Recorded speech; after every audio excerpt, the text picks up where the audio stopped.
ओम नमो भगवते वासुदेवाय नमः। ओम नमो विश्वकर्मणे देवाय नमः। सभी भक्तों को राधे राधे। जय श्री विश्वकर्मा। मान्यता है कि ब्रह्मा जी के कहने पर पूरी सृष्टि की रचना भगवान विश्वकर्मा जी ने की थी। कब है विश्वकर्मा जयंती? 2026। भगवान विश्वकर्मा का वर्णन और रामायण और महाभारत जैसे अनेक ग्रंथों में मिलता है। भगवान विश्वकर्मा देवताओं के शिल्पी हैं, इसलिए इन्हें देव शिल्पी भी कहा जाता है। हर साल माघ मास में विश्वकर्मा जयंती का पर्व मनाया जाता है। भगवान विश्वकर्मा देवताओं के शिल्पकार यानी आर्किटेक्ट हैं। मान्यता है कि ब्रह्मा जी के कहने पर पूरी सृष्टि की रचना भगवान विश्वकर्मा ने की थी। भगवान विश्वकर्मा का वर्णन रामायण और महाभारत जैसे अनेक ग्रंथों में मिलता है। भगवान विश्वकर्मा देवताओं के शिल्पी हैं, इसलिए इन्हें देव शिल्पी भी कहा जाता है। पुराणों के अनुसार भगवान विश्वकर्मा ने अपने दिव्य महलों का निर्माण किया, जिनमें सोने की लंका और भगवान श्री कृष्ण की द्वारिका नगरी प्रसिद्ध है। माघ के शुक्ल पक्ष की त्रयोदशी तिथि को विश्वकर्मा जयंती का पर्व मनाया जाता है। इस बार ये पर्व 31 जनवरी शुक्ल दिन शनिवार को मनाया जाएगा।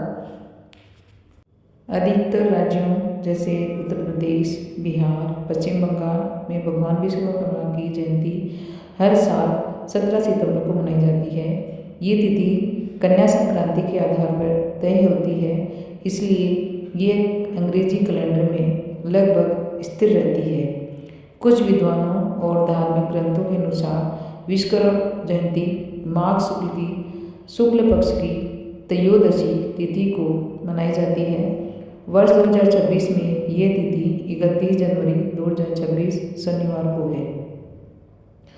भगवान विश्वकर्मा का महत्व। भगवान विश्वकर्मा को ब्रह्मांड का पहला वास्तुकार अर्थात आर्किटेक्चर और इंजीनियर माना जाता है।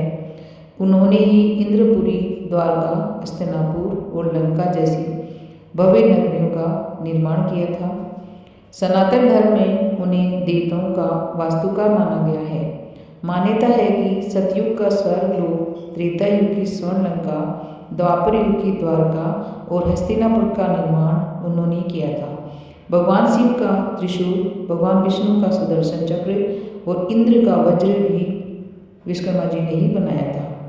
ओडिशा के पुरी में स्थित भगवान जगन्नाथ, बलभद्र और सुभद्रा की काष्ठ मूर्तियों का निर्माण भी इन्होंने किया था। विश्वकर्मा पूजा की विधि। इस दिन कारीगर, शिल्पकार और इंजीनियर अपने औजारों, मशीनों और कारखानों की पूजा करते हैं। यह पूजा मुख्य रूप से कारखानों, दुकानों और कार्यशालाओं में की जाती है।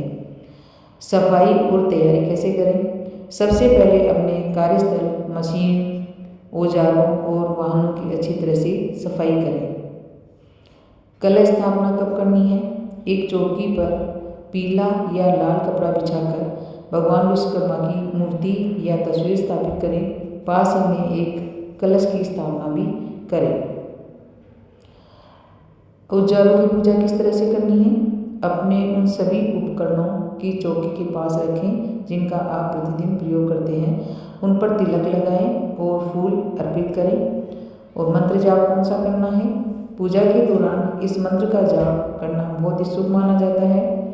ओम विश्वकर्मणे नमः, ओम विश्वकर्मणे नमः।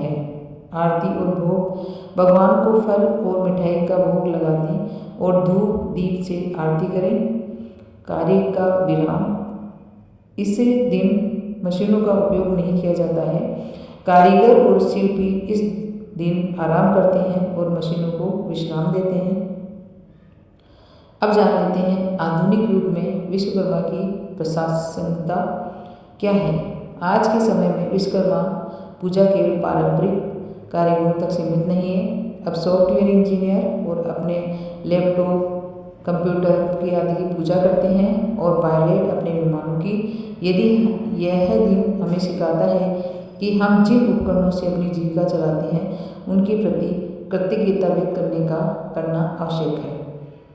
आज की ये जानकारी आपको कैसी लगी मुझे कमेंट के माध्यम से बताएं। अच्छी लगी तो लाइक शेयर और सब्सक्राइब जरूर करना। चैनल पर नए हैं सब्सक्राइब कर देना और चैनल पर जो वीडियो है उसको शेयर ज़रूर करना है। इन्हीं आशाओं के साथ में आज का व्लॉग